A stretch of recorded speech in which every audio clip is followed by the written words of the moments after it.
कहानी एक छोटे से गांव की है जहां एक बूढ़ी दादी और उनका पोता रहते थे। दादी बहुत ज्ञानवती और समझदार महिला थी। उनके पास एक बगिया बगीचा थी जो दूसरों से अलग थी। यह बगिया जादुई थी, यहाँ के हर पौधे और फूल में अद्भुत शक्ति थी। दादी ने अपने पोते को यह सिखाया था कि बगिया का सही उपयोग करना चाहिए, क्योंकि यहाँ हर चीज की एक सीमा थी और बुरे कर्मों के लिए यह शक्ति कभी काम नहीं आती। एक दिन पोता बहुत उत्साहित था क्योंकि उसने सुना था कि बगिया में एक जादुई पेड़ भी है जो किसी भी इच्छा को पूरा कर सकता है। उसने दादी से पूछा कि क्या वह भी अपनी एक इच्छा मना सकता है।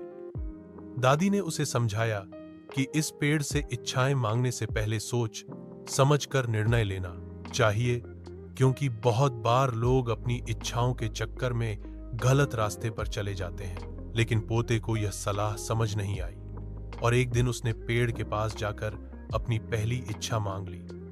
उसकी इच्छा थी कि वह बहुत अमीर हो जाए। अगले ही दिन वह गांव के सबसे अमीर लड़के के रूप में उभरा। अब वह रोज नए नए कपड़े पहनता, महल में रहता और आराम से जीता।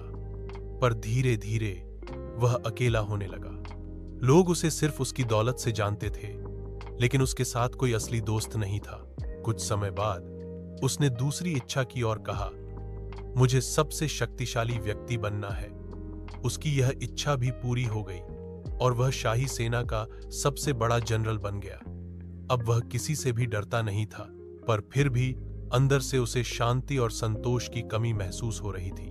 अंत में उसने अपनी तीसरी इच्छा मांगी, मुझे सब कुछ चाहिए, फिर भी मुझे सुख और शांति मिले। लेकिन जब पेड़ से कोई जवाब नहीं आया तो वह समझ गया कि इच्छाएं अनंत नहीं हो सकती। उसे एहसास हुआ कि आंतरिक संतोष और सच्ची खुशी बाहरी चीजों से नहीं मिलती। तभी दादी ने उसे समझाया कि असली शक्ति और सुख दिल की संतुष्टि में है, न कि बाहरी दुनिया में। पोते ने अपनी सारी इच्छाएं छोड़ दी और बगिया के उस जादुई पेड़ से माफी मांगी। दादी की समझदारी और उपदेश ने उसे जीवन का सच्चा पाठ पढ़ाया।